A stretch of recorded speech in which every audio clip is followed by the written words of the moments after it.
सत्य दो तरह के होते हैं, एक सांसारिक सत्य होता है और एक आध्यात्मिक सत्य होता है। सांसारिक सत्य वचनों तक सीमित है और आध्यात्मिक सत्य जो होता है वह आत्मा से जुड़ा होता है। सांसारिक सत्य केवल दृश्य को सत्य मानता है, जो दिख रहा है वो सच है, जो नहीं दिख रहा है हम उसे सच नहीं मानते।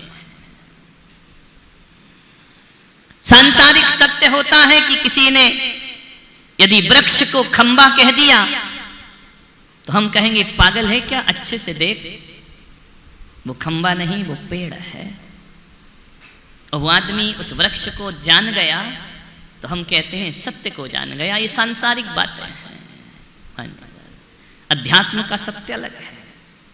संसार का सत्य सत्य हो सकता है, लेकिन संसार का सत्य उत्तम सत्य नहीं हो सकता है। आज बात उत्तम सत्य की है, आज व्यवहारिक सत्य की बात नहीं है। ध्यान रखें।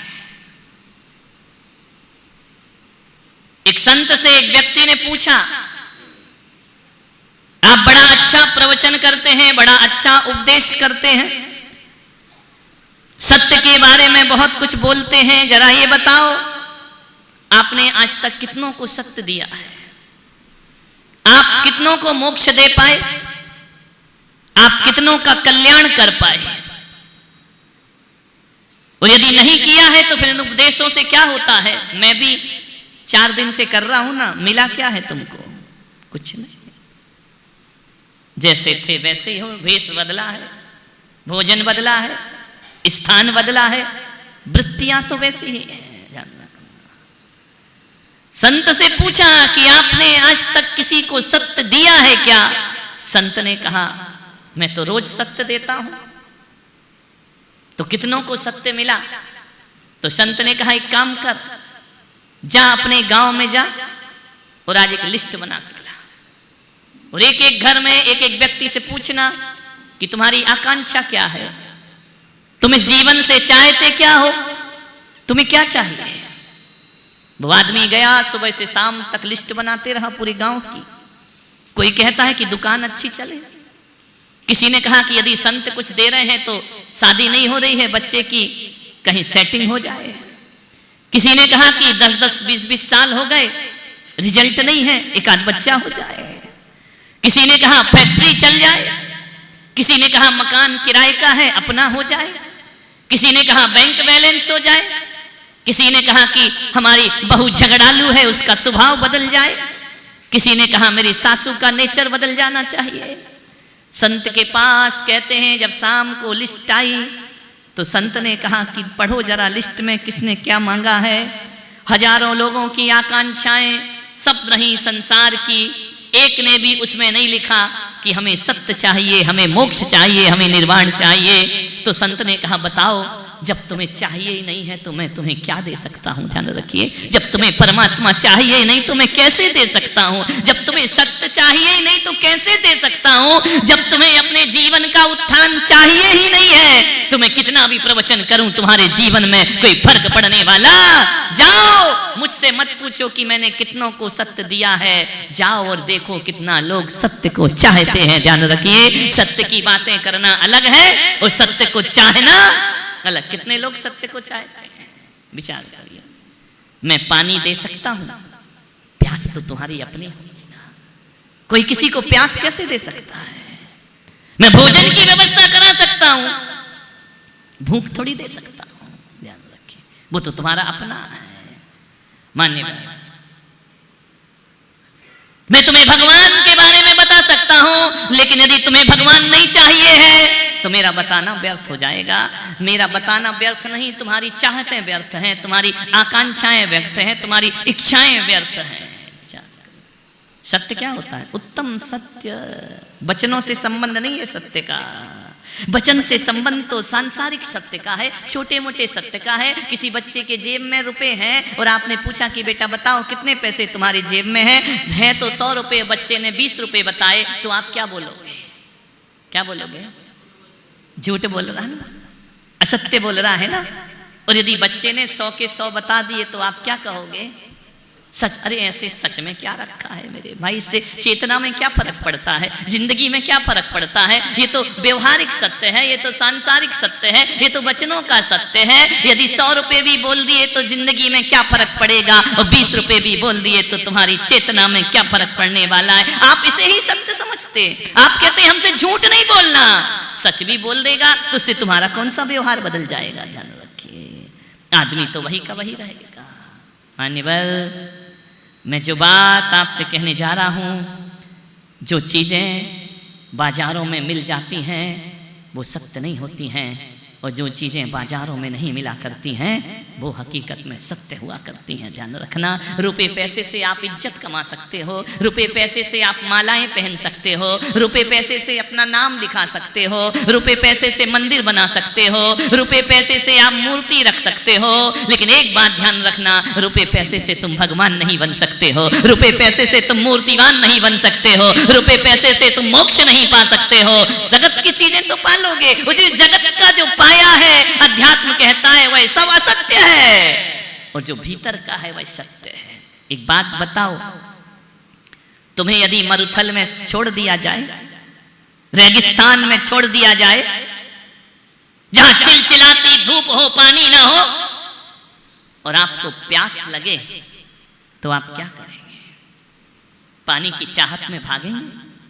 जितना भागो रेगिस्तान में, जितना भागो वो चिलचिलाती धूल, चिलचिलाती रेत, दूर से पानी दिखती है, लेकिन पास जाओ तो वह रेत की। ऐसे अवसर पर यदि तुम्हें कोई ऐसा व्यक्ति मिल जाए जो बोले कि मैं तुम्हें पानी पिला सकता हूं, तुम्हारी प्यास शांत कर सकता हूं, मेरे पास पानी है, तब आप क्या करेंगे? पानी पीने को तैयार होंगे या नहीं? आपको उस समय कैसा लगेगा? क्या लगेगा कि परमात्मा मिल गया, पानी। लेकिन एक बात आगे, यहां बात पूरी नहीं होती है, बात तो आगे जाके पूरी होगी। यदि वो कह दे कि मैं तुम्हें पानी एक शर्त पे पिलाऊंगा कि पानी के बाद तुम्हारे प्राण ले लूंगा, अब आप क्या करेंगे? तुम्हारा जीवन छीन लूंगा, तुम्हारे जीने का हक छीन लूंगा, पानी तो दे दूंगा, कंठ तो तृप्त कर दूंगा, लेकिन जिंदगी छीन लूंगा, क्या करेंगे आप?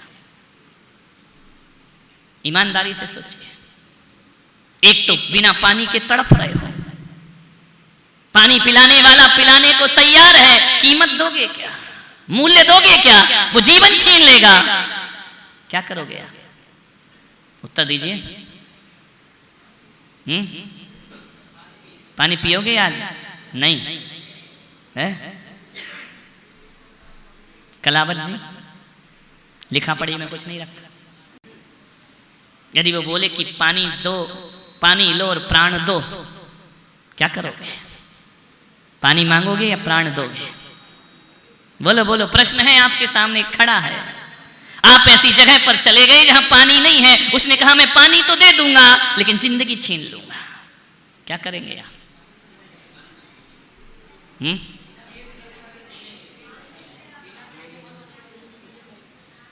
मरना तो दोनों स्थिति में है, तो क्या किया जाए? तड़प तड़प के मरना या शांति से मरना? कैसे मरना? मृत्यु तो होगी, प्यासे मरोगे तो तड़प तड़प कर मरोगे, पी कर मरोगे तो मरना तो है, कौन सा रास्ता चुनोगे? यानी तुम प्यास के लिए जीवन खो दोगे ना? तैयार हो प्यास बुझाने को, जिंदगी खोने को तैयार हो? तो वही कह रहा है मेरा आध्यात्मिक सत्य कि सत्य पाने के लिए जीवन खोना पड़े तो खो देना चाहिए, लेकिन जीवन में सत्य को स्वीकार करना चाहिए। जो जीवन को खो के मिले वह सत्य है, और जो जीवन को संभाल करके मिले वह असत्य है। आपने मकान बनाया, जीवन खोने के लिए बनाया क्या? काय के लिए बनाया मकान? जीवन को बचाने के लिए। आपने पैसा कमाया जीवन को बचाने के लिए, आपने शादी की जीवन को बचाने के लिए, आपने धन जोड़ा जीवन को बचाने के लिए। लेकिन एक बात बताओ, क्या ये सब करने के बाद जीवन बचता है? बोलिए, अच्छे मकानों से जीवन बचता है? रुपए पैसों से जीवन बचता है? महंगी महंगी कारों से जीवन बचता है? नहीं बचता है ना। तो मैं आपसे, मेरे महावीर यही कह रहे हैं, यदि सत्य को, अपनी आत्मा को पाना है, ये सब खोना पड़े तो खो देना, लेकिन अपनी आत्मा को प्राप्त करके जीवन के सत्य को प्राप्त कर लेना। क्या होगा इससे? सब बटोर कर होगा क्या? मृत्यु तो आएगी, मरोगे तो निश्चित ही। आप कहो कि आप महाराज बन गए, आपने सब क्यों खो दिया, क्या मिलेगा? आपने सब जोड़ लिया, बताओ आपको क्या मिलेगा? लास्ट में तो कुछ नहीं मिलना है ना। ध्यान रखिए, आपसे निवेदन है, सत्य तो जीवन देकर ही मिलता है। महावीर ने अपने साधुओं को नग्न क्यों कर दिया कि सत्य चाहिए तो ये सब छोड़। जब तक असत्य नहीं छोड़ेगा तब तक सत्य नहीं मिलेगा। ध्यान रखना, असत्य भी पकड़ा रहूं और सत्य भी मिल जाए। आते हैं ना मेरे पास, महाराज अंत समय समाधि करना है, बीवी छोड़, वो नहीं, अभी कैसे छोड़ दूं? बच्चे छोड़, अभी कैसे छोड़ दूं? कैसे मिलेगा? ध्यान रखना, प्यास बुझाना है तो जीवन छोड़ना पड़ेगा, जीवन को दांव पे लगाना पड़ेगा, तब प्यास बुझेगी। अभी तो महाराज कुछ जिम्मेदारियां हैं, तो मर प्यासा तड़प तड़प के। ध्यान रखना, क्या करेगा? जिंदगी पूरी हो जाएगी, जिम्मेदारियां कभी पूरी नहीं हुआ करती हैं। ध्यान रखना, आयु पूरी हो जाएगी, सांस पूरी हो जाएंगी, जिम्मेदारी कभी किसी की आज तक पूरी हुई है? सिकंदर की जिम्मेदारी पूरी नहीं हो पाई। विचार करिए, किसकी जिम्मेदारी? रावण की जिम्मेदारी पूरी नहीं हो पाई, कंस की जिम्मेदारी पूरी नहीं हो पाई। उनके जीवन पूरा हो गया, लेकिन जिम्मेदारियां कभी पूर्ण नहीं हो पाई।